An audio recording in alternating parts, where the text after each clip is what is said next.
പിതാവിൻ്റെയും പുത്രൻ്റെയും പരിശുദ്ധാത്മാവിൻ്റെയും നാമത്തിൽ ആമേൻ. പ്രിയപ്പെട്ടവരെ, ഇന്ന് ഫെബ്രുവരി 1 ഞായറാഴ്ച. അമ്മേ പരിശുദ്ധ അമ്മേ, അമ്മേ പരിശുദ്ധ ദൈവമാതാവേ, കൃപാസനത്തിലൂടെ ഞങ്ങൾക്കും ഞങ്ങളുടെ ദേശത്തിനും അമ്മ മധ്യസ്ഥം തേടി തന്ന എല്ലാ അനുഗ്രഹങ്ങൾക്കും കൃപകൾക്കും ഞങ്ങളിപ്പോൾ ഹൃദയം നിറഞ്ഞ നന്ദി പറയുന്നു. അമ്മേ പരിശുദ്ധമ്മേ ദൈവമാതാവേ, 2004 ഡിസംബർ 7 ഉച്ചകഴിഞ്ഞ് 2:30 കൃപാസനത്തിൽ സംഭവിച്ച അമ്മയുടെ പ്രത്യക്ഷപ്പെടലിനെ കുറിച്ച് തിരുസഭയ്ക്ക് സമർപ്പിച്ചിരിക്കുന്ന പഠനരേഖകളുടെ മേൽ സഭാത്മകമായ പഠനം ആരംഭിക്കുവാൻ ഞങ്ങൾ പ്രാർത്ഥിക്കുന്നു. അമ്മേ പരിശുദ്ധമേ, ഭൂസ്വർലോകങ്ങളുടെ രാജ്ഞിയായ അങ്ങേയ്ക്ക് ഭൗമസംരക്ഷണത്തിനായി പ്രപഞ്ചപ്രകൃതിയെ തന്നെ തിരുസഭ പ്രതിഷ്ഠിക്കുവാൻ ഈ പ്രത്യക്ഷീകരണം വഴി ഇടയാക്കണമേ. പരിശുദ്ധമേ, ജപമാല മാതാവേ, സകല കൃപാസനം പ്രാർത്ഥനയോടും ചേർത്ത് ഞങ്ങളിപ്പോൾ പ്രാർത്ഥിക്കുന്ന ഈ കുടുംബത്തിന്റെ പ്രത്യേക നിയോഗം പറ മക്കളെ.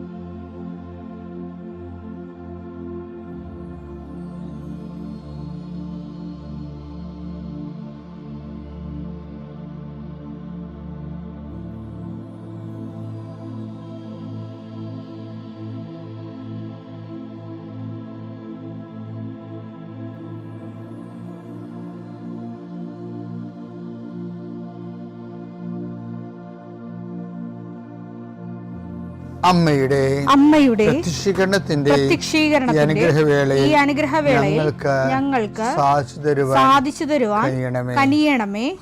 ആമേൻ. വിശ്വാസ പ്രമാണം. സർവശക്തനായ പിതാവും ആകാശത്തിന്റെയും ഭൂമിയുടെയും സൃഷ്ടാവുമായ ദൈവത്തിൽ ഞാൻ വിശ്വസിക്കുന്നു. അവിടുത്തെ ഏകപുത്രനും ഞങ്ങളുടെ കർത്താവുമായ ഈശോമിശിഹായിലും ഞാൻ വിശ്വസിക്കുന്നു.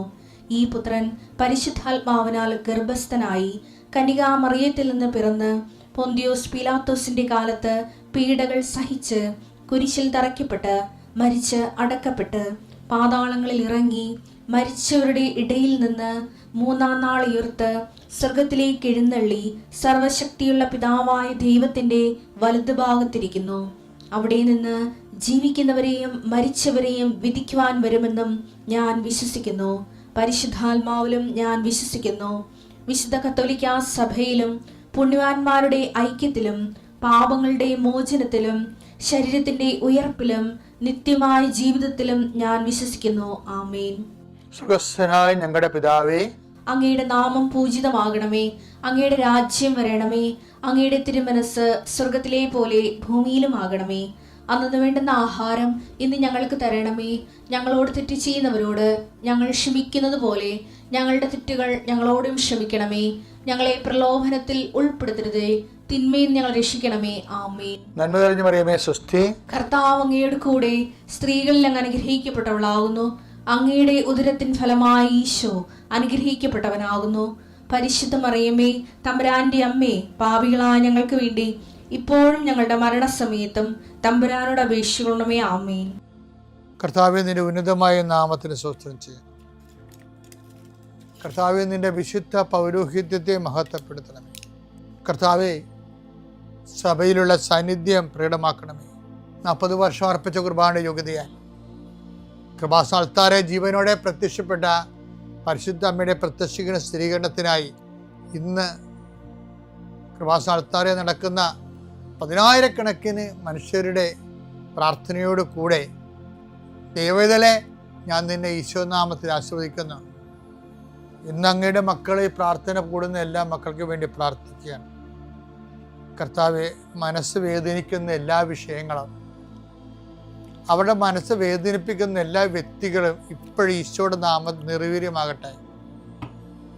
കർത്താവെ, മനസ്സ് വിഷമിപ്പിക്കുന്ന സാഹചര്യങ്ങൾ, ചെയ്തെടുക്കേണ്ട ഉത്തരവാദിത്തങ്ങൾ, മറ്റുള്ളവർ നമ്മളെ പഴി പറയാൻ സാധ്യതയുള്ള എല്ലാ വിഷയത്തിൻ്റെ മേലും കർത്താവിൻ്റെ കരുണ ചൊരിയുകയും നിങ്ങളെ കർത്താവ് ഇന്ന് നിലനിർത്തി തരികയും ചെയ്യട്ടെ. നിങ്ങൾ പോകുന്ന വഴികൾ, കണ്ടുമുട്ടുന്ന വ്യക്തികൾ, ചെയ്യുന്ന കാര്യങ്ങൾ, യാത്ര ചെയ്യുന്ന വാഹനങ്ങൾ, ഒപ്പിടുന്ന പേപ്പറുകൾ, കൈമാറുന്ന രേഖകൾ, കഴിക്കുന്ന മരുന്ന് എല്ലാം മാതാവിൻ്റെ മധ്യസ്ഥത്തിൽ യേശുനാമത്തിൽ അനുഗ്രഹിക്കപ്പെടുകയും നീ ദൈവത്തെ അനുഭവിക്കാൻ ഇന്ന് നിന്നെ സഹായിക്കുകയും ചെയ്യട്ടെ. നിത്യം പിതാവും പുത്രനും പരിശുദ്ധാത്മാശ്രേഷ്ഠ നീക്കുവാണ്. എൻ്റെ പ്രിയപ്പെട്ടവർ, നമ്മളെ ദൈവത്തിൻ്റെ സ്വന്തമാക്കുക ആകുക ഉടമ്പടിയുടെ ഏറ്റവും വലിയ ലക്ഷ്യം അതാണ്. അതുകൊണ്ട് പൗലോസപ്പോസ്തലൻ പറയുന്നുണ്ട്, യേശുക്രിസ്തുവിൻ്റെ സ്വന്തവും സ്വന്തമാകാൻ വിളിക്കപ്പെട്ടവരും. റോമ 1:6 യേശുക്രിസ്തുവിന്റെ സ്വന്തമാകാൻ വിളിക്കപ്പെട്ടിരിക്കുന്ന നിങ്ങളും അവരിൽ ഉൾപ്പെടുന്നു. അപ്പൊ യേശുക്രിസ്തുവിന്റെ എന്ന് പറഞ്ഞാൽ ആ ബന്ധം എന്ന് പറയുന്നത് സ്വന്തമെന്നുള്ള ഒരു ബന്ധമാണുള്ളത്. അത് അങ്ങനെ വരണത് ഉടമ്പടിയുടെ വാഗ്ദാനത്തിലൂടെയാണ്. അതാണ് എസെക്കിയേലിൽ നമ്മൾ വായിച്ചത്. വാഗ്ദാനത്തിലൂടെ ഉടമ്പടി വഴി ഞാൻ നിന്നെ വിവാഹം കഴിച്ച് സ്വന്തമാക്കിയെന്നാണ്. അപ്പം നമ്മളെ സംബന്ധിച്ചിടത്തോളം A-Z കാര്യങ്ങൾ ദൈവത്തിൻ്റെ കൃപയിലും.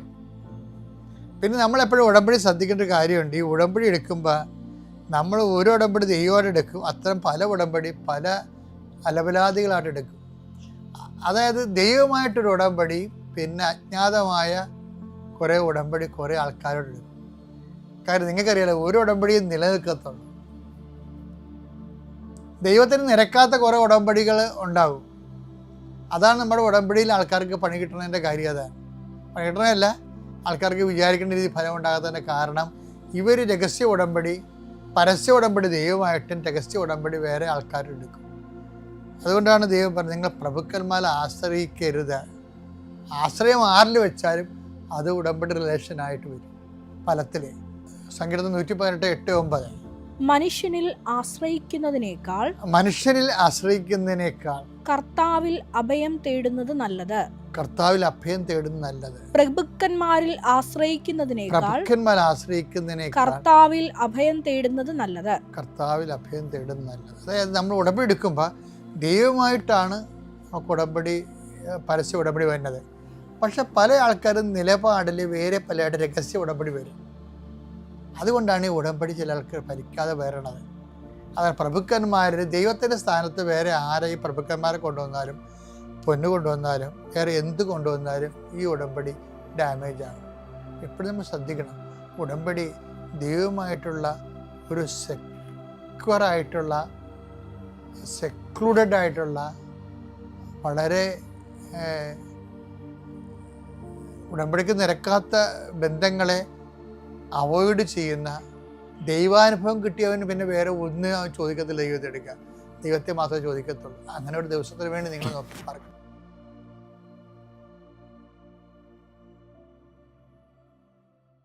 അത്യപൂർവ ദൈവാനുഭവങ്ങൾ ഇനി നിങ്ങൾക്കും സ്വന്തം.